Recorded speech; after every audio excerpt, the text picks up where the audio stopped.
Dear friends, आजच्या या व्हिडिओत आपण इंग्लिश स्पीकिंग प्रॅक्टिस बघणार आहोत.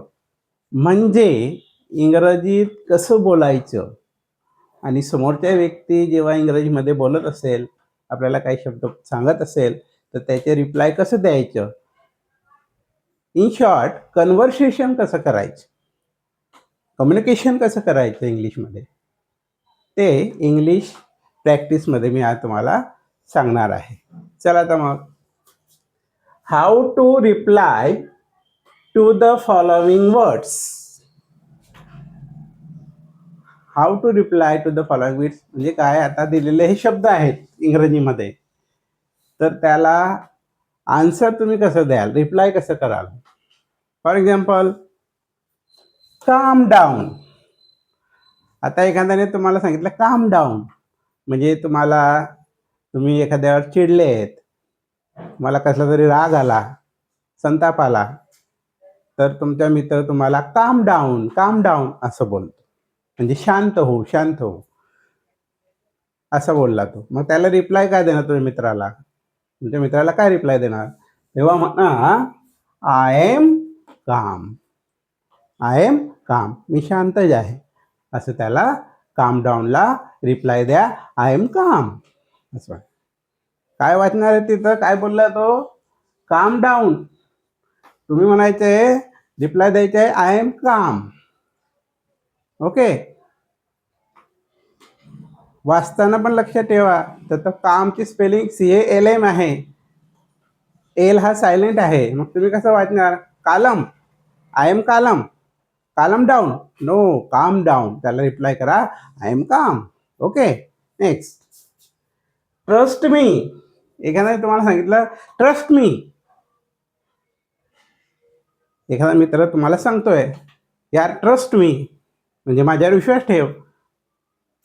त्याला तुम्ही रिप्लाय काय करणार, त्याला रिप्लाय द्या let's see. Okay, let's see, बघूया. ट्रस्ट मी असं बोलल्यानंतर तुमचा मित्र, त्याला उत्तर तुम्ही काय द्याल, रिप्लाय काय कराल, लेट्स सी, चला बघूया, एवढं सांगतोय तर असं त्याला सांगायचं आहे. इंग्लिशमध्ये काय बोलणार मग, लेट्स सी असं बोलायचं. Are you ready. आता कुठेतरी जायचे तुम्हाला, मग तुमच्या घरी दोन मित्र आले आणि बाबा रे आर यू रेडी असं विचार. त्यांना रिप्लाय काय कराल, आर यू रेडी, काय तयार आहात ना, तयार आहे ना, चालायचं ना, आर यू रेडी, झालं का बाबा तुझं, तयार झाला का, आर यू रेडी. मग काय आन्सर द्यायचं आहे, ऑलवेज. अरे मी तर ऑलवेज रेडी असतो, असं त्याचा अर्थ सांगायचा. ऑलवेज हे आन्सर द्यायचे, रिप्लाय करायचं आहे. गुड लक, बेस्ट लक किंवा गुड लक असं कोणी बोलला, तुम्ही काहीतरी चांगल्या कामासाठी जात आहात, एक्झामिनेशन द्यायला जात आहे, इंटरव्ह्यू द्यायला जात आहेत, आणि मित्रांनी सांगितलं, मैत्रिणी सांगितलं गुड लक, बेस्ट लक, मग त्यांना आन्सर रिप्लाय काय कराल, स्माइल करून द्याल का, no, you have to reply I shall need it, thanks असं तर बोलणारच तुम्ही, good luck thanks, I shall need it म्हणजे काय, मला त्याची गरज पडणार. कसली गरज पडणार, गुड लकची. मग एखाद्याने गुड लक असं बोललं किंवा बेस्ट लक बोललं तर त्याला आय शल नीड इट असं म्हणायचं, रिप्लाय द्यायचे. Okay, got it. You look tired. तुम्ही बाहेरून आलात घरी, वडिलांनी तुमचा चेहरा पाहिला, इंग्लिशमध्ये बोलले ते यू लुक टायर्ड. मदर बोलले यू लुक टायर्ड.